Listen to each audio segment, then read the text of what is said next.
Hello guys, full electronic mission में बहुत बहुत शुक्रिया, खुशामदीद।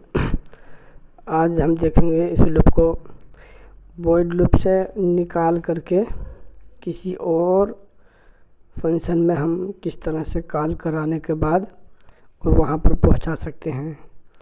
जिस तरह हर किसी को मालूम है कि वॉइड लूप जो है वो एक ऐसा लूप है कि कंट्रोल वहीं पर बार बार रनिंग करता रहता है।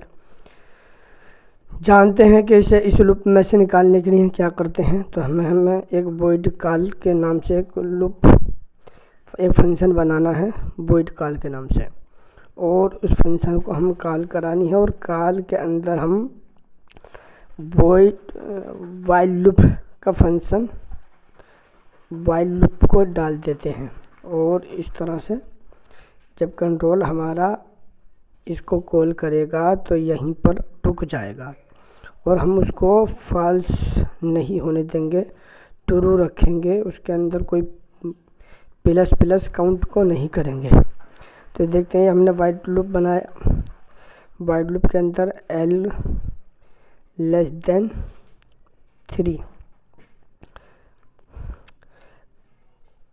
ओपनिंग करले ब्रैकेट क्लोज करले ब्रैकेट के बीच ऐसी कुछ नहीं रखना है, हमें ऐसे ही छोड़ देना है।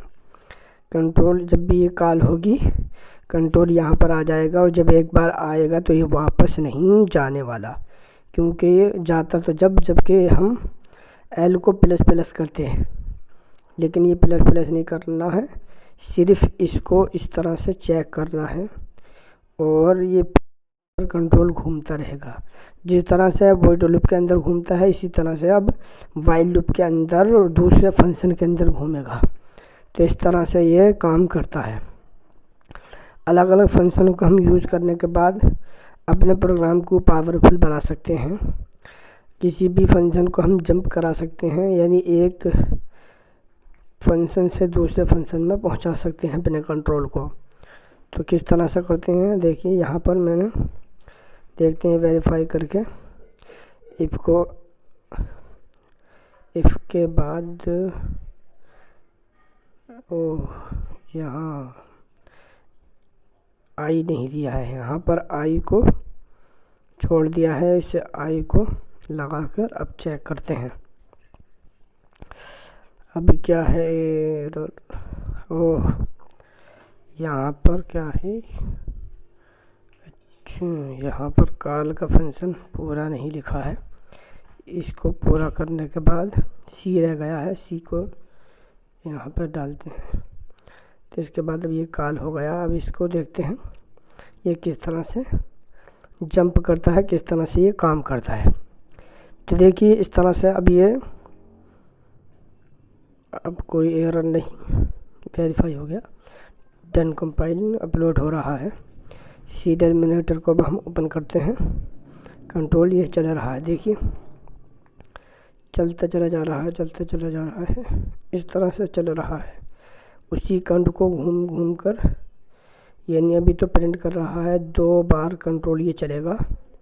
उसके बाद ये फंक्शन को कॉल करते ही कंट्रोल इसी वॉइड कॉल के फंक्शन के अंदर रुक जाएगा।